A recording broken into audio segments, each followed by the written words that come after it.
told you that the most influential music movement in the world today, the one that's rewriting global charts, packing out stadia, if you're British, and fueling billion-dollar industries, was born right here in Jamaica. And yet, we don't have a single world-class venue to honor its greatness. So let that settle in. Because make no mistake, dancehall is not local anymore. It's global, it's powerful, it's profitable. Sean Paul headlines sold-out shows worldwide. The queen of dancehall is a cross-continental force. That's Spice. And Shenseea is dominating US festival stages, arenas, collaborating with some of the biggest names in hip-hop. And when Buju touched back road globally, that was a global moment. And just this month, Vybz Kartel returned to the stage. 2 back-to-back sold-out concerts at the Barclays Center in Brooklyn. 40,000 fans in 2 nights. Tickets gone in minutes. That wasn't just a show, it was a cultural reckoning. Because dancehall, born and alive in Jamaica, is the root system of reggaeton and so many other genres of music. It's the fire behind African dancehall, now officially recognized by Apple Music as a separate genre, led by a Ghanaian dancehall artist. And the world knows exactly where the rhythm started. So last weekend, it was Idonia in New York, big up yourself. Next up, a bounty killer. Warlord Bounty, yes. And that's where we are. Our icons having to leave home to be fully seen, fully heard, fully paid. And while their performances light up global stages, the money, it flows through London, New York, Berlin, Africa, Tokyo, not Kingston, not Montego Bay, not Clarendon. So we give the world the soundtrack and they cash in on the check. The data is interesting. Every time I look at it, and I'll just give you a few stats. I mean, according to Spotify, in 2024, they're Wrapped. Reggae and dancehall amassed over 10 billion views globally, global streams. That's a lot. TikTok ranked dancehall among the top 5 non-English music categories shaping viral trends, dances, global challenges across the world. On YouTube, Jamaican artists consistently outperform acts much larger than our market, pulling view counts into the tens and hundreds of millions. And collaborations with international superstars, sold out tours, brand placements, all of this is happening and proving what we've already known for decades, that dancehall is an economic juggernaut. It's a titan. And yet here at home, we don't have no O2 Arena. We're not in a Madison Square Garden. We don't have a concert-ready design. Because the National Stadium, built in 1962, is a monument to athletic glory, not global performance tours. And Catherine Hall in Montego Bay, we love it, but it's outdated. So while the global live music industry was valued at over US $35 billion in 2024, the entire Caribbean, and yes, I'm a regionalist, I believe in Caribbean unity. I believe if we come together, we're more powerful than many of the other unions around the world. The Caribbean only accounts for 0.5% of that market. 0.5, little bit, less than 1%, despite the fact that our sounds and artists are driving some of the world's biggest trends. And that's a tragedy. A tragedy. So what's the solution? In Jamaica, build the stage. Jamaica needs a world-class modern arena, a national treasure, a cultural engine, a space where dancehall, reggae, gospel, or full creative power can be celebrated and monetized, elevated right here. I remember when I was Minister of Culture and we planned Jamaica 50. And for the first time, we had the Park and Ride. I implemented the Park and Ride from King's House down to the arena. And you had children from Trenchtown and Cherry Gardens traveling on the same bus. We never have no VIP, no VVIP, we never have no division. And we turned the entire thing into a pedestrian for basically from July 31st all the way to August 6th. I've never experienced, and I don't think, I still get goosebumps because for the first time I had a vision and we were able to implement that vision. We had some of the best acts, some of the best creative people there, or manufacturers. In the stadium, in the arena, we had talks, we had concerts every night, and our children and adults from across Jamaica and the world came. We can do it. Because this is not just about concerts.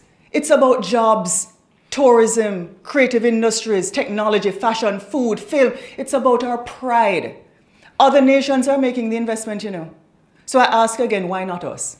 Why not the island that gave the world Shabarang, Supercat, Ninja Man, Papatoyan, Peter Metro, Econ Mouse, Burra Bantan, come again, Lisa, Major Mackerel, Admiral Bailey, Yellow Man, Zunga Zung, Lady Saw, Lady G, Shelly Thunder, Patra, Terra Fabulous, Tenor Saw, General Degree, Capleton, Sprague Benz, Sham, Beanie Man. I could go on and on.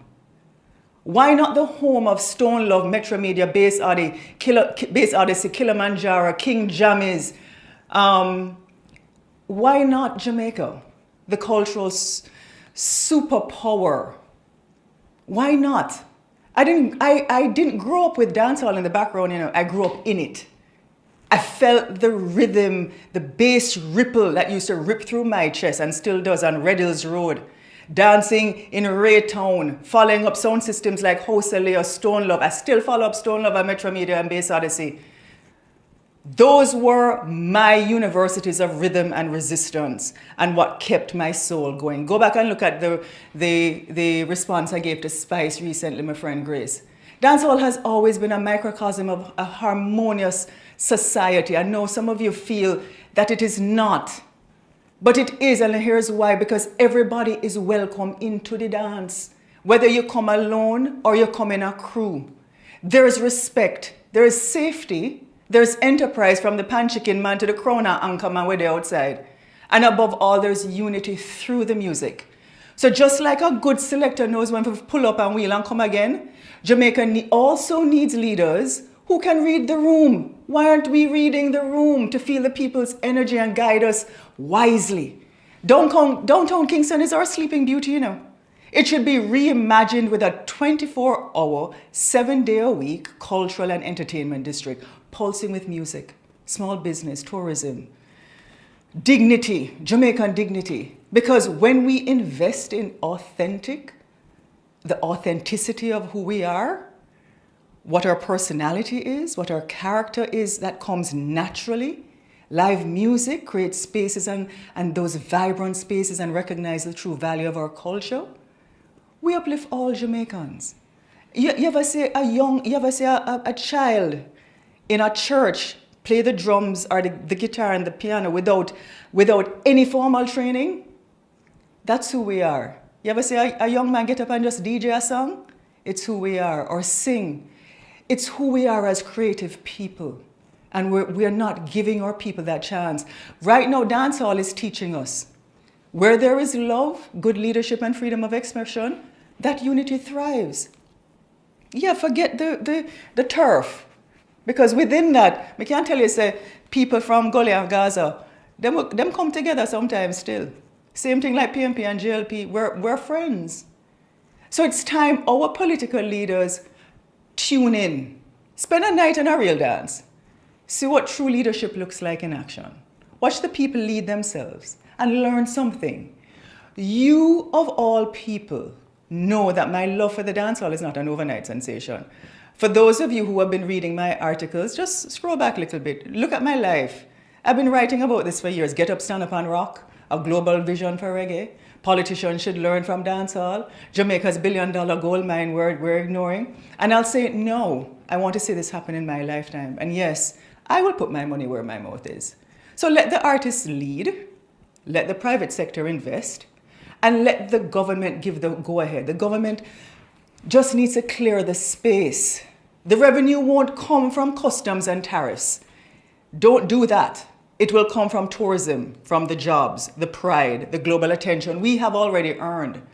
So to our leaders, our cultural ministry, our diaspora, our private sector, the time is now. Build the stage, own the rhythm, lead the world.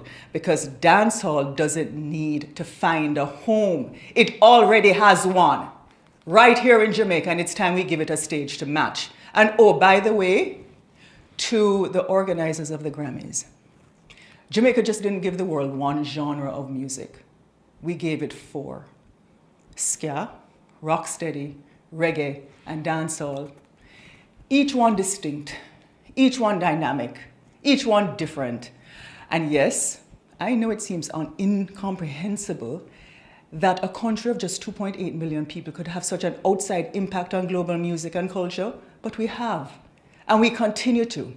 So perhaps it's time to truly understand, appreciate, and respect that legacy. We're not asking, we're stating facts. So maybe now, it's time you stop lumping us together and give dancehall and reggae the separate Grammy categories they deserve.